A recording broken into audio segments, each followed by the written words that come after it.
Françaises, Français, mes chers compatriotes, en ce 12 décembre, pour la troisième fois, les Calédoniens ont été appelés à se prononcer sur l'accès à la pleine souveraineté. Après les référendums des 4 novembre 2018 et 4 octobre 2020, les Calédoniens se sont prononcés massivement contre l'accès à la pleine souveraineté et à l'indépendance dans un contexte de forte abstention. La Nouvelle-Calédonie restera donc française. En signant l'accord de Matignon, le 26 juin 1988, Jean-Marie Djibaou et Jacques Lafleur ont ouvert un chemin d'espoir pour la Nouvelle-Calédonie. Quelques semaines plus tard, le 6 novembre 1988, la nation tout entière était appelée aux urnes pour entériner cet accord. Elle faisait sienne alors la parole échangée par ces deux grands hommes de l'histoire calédonienne et confirmait la pertinence du chemin dessiné par Michel Rocard. Le 5 mai 1998, 10 ans plus tard, les élus calédoniens et l'État signaient l'accord de Nouméa et ouvraient la voie pour la Nouvelle-Calédonie à un avenir, des institutions et un horizon. Ce dimanche, fidèles à la sagesse de nos aînés, nous franchissons ensemble une nouvelle étape. L'accord de Nouméa arrive à son terme juridique.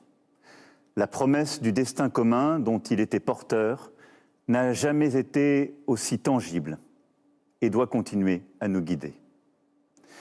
Ce soir, reprenant les beaux mots de la coutume, j'accueille la réponse de la Nouvelle-Calédonie à la question qui lui était posée avec respect et humilité.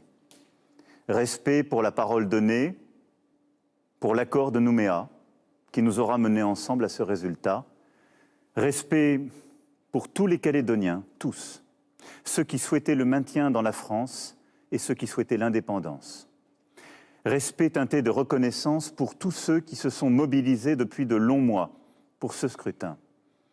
Les maires et leurs équipes, les services de l'État, les forces politiques, les membres de la commission de contrôle, les observateurs internationaux, l'ensemble des Calédoniens. Humilité, car le chemin engagé par nos prédécesseurs nous dépasse. 30 ans, 3 consultations, un processus unique au monde sous le regard des Nations Unies. Nous ne faisons qu'on prendre part à une histoire de temps long, mais nous pouvons être fiers de ce cheminement inédit et pacificateur. Humilité, car nous aurons besoin de temps encore. Si les 3 consultations ont conduit à dire 3 fois non à l'indépendance, chacune apportait un message différent que nous devons prendre en compte dans toute leur épaisseur, et nous ne pouvons ignorer que le corps électoral est resté profondément divisé, malgré le passage des années. Humilité enfin devant l'ampleur de la tâche qui est la nôtre. Une période de transition s'ouvre, en effet, qui, libérée de l'alternative binaire entre le oui et le non, doit nous conduire à bâtir un projet commun en reconnaissant, en respectant la dignité de chacun. Le ministre des Outre-mer est actuellement en Nouvelle-Calédonie, aux côtés des Calédoniens à ma demande. Conformément aux engagements pris le 1er juin 2021 sous l'autorité du Premier ministre, il est à votre écoute, dès maintenant, pour préparer cette nouvelle étape. Il nous faudra bâtir une réponse aux questions institutionnelles et juridiques, bien sûr. Elles seront nécessaires pour définir une organisation politique conforme aux résultats des 3 consultations. Mais les discussions à venir ne pourront pas se limiter aux institutions. Le lien qui nous unit n'est pas que juridique, c'est un lien charnel, un lien de solidarité, un lien humain. Les derniers mois l'ont montré. Dans l'épreuve de la crise sanitaire, la solidarité nationale s'est révélée plus concrète encore. En Nouvelle-Calédonie, comme partout sur le territoire national, l'action de l'État n'a eu qu'une seule priorité, sauver des vies, accompagner les plus fragiles.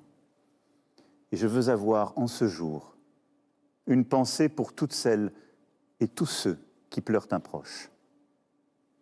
Je veux leur dire ma proximité, ma compassion, et aussi l'engagement de la nation à se tenir à vos côtés. Dans la crise, la nation a montré son visage d'aujourd'hui, son vrai visage. C'est à ce lien de solidarité, de respect, de fraternité que nous devons être fidèles, et c'est ce lien que nous retiendrons pour l'avenir. Sur bien des sujets, l'État et les institutions locales peuvent et doivent travailler ensemble. Ce sont d'abord les sujets d'urgence, ceux qui sont devant nous dans les prochaines semaines, la situation économique, évidemment la situation sanitaire aussi, la relance, l'équilibre des comptes publics. Le ministre engagera sur ces sujets un échange immédiat avec vos élus. Ce sont aussi la nécessaire réduction des inégalités qui fragilisent l'unité de l'archipel, notre devoir à l'égard de la jeunesse calédonienne. La stratégie nickel, l'autonomie alimentaire et énergétique, le foncier, la fiscalité, une croissance plus juste et plus respectueuse de la nature sont autant de sujets qui nous permettront de concrétiser ce nouveau modèle de croissance. La situation des femmes calédoniennes sera aussi une grande cause des années à venir. Elles doivent prendre toute leur part à ce destin commun. Enfin, nous aurons à construire une place pour la Nouvelle-Calédonie dans cette région de l'Indo-Pacifique en pleine recomposition et soumise à de fortes tensions. Ce nouveau projet, vous le voyez, est ô combien ambitieux et nous le construirons ensemble, notamment avec tous ceux qui, en Nouvelle-Calédonie, ont moins de 30 ans et n'ont connu que l'accord de Nouméa. Ce soir, en tant que chef de l'État, garant de nos institutions, je prends donc acte solennellement du résultat de ces 3 scrutins. Il confirme la volonté exprimée par la majorité des Calédoniens de rester dans la République et dans la nation française. Les Calédoniennes, les Calédoniens ont choisi de rester français. Ils l'ont décidé librement. Pour la nation entière, ce choix est une fierté et une reconnaissance. Ce soir, la France est plus belle, car la Nouvelle-Calédonie a décidé d'y rester. À nous tous d'écrire notre histoire avec ambition et respect. Une histoire qui se souvient sans ambiguïté de ce qu'elle doit aux Kanaks, peuple premier reconnu par l'accord de Nouméa, et dont la présence au sein de la communauté nationale est une chance inestimable. Une histoire qui reconnaît, sans faux semblant, l'apport des Calédoniens arrivés ensuite sur le Caillou pour y plonger leurs racines et y vivre en femmes, en hommes libres.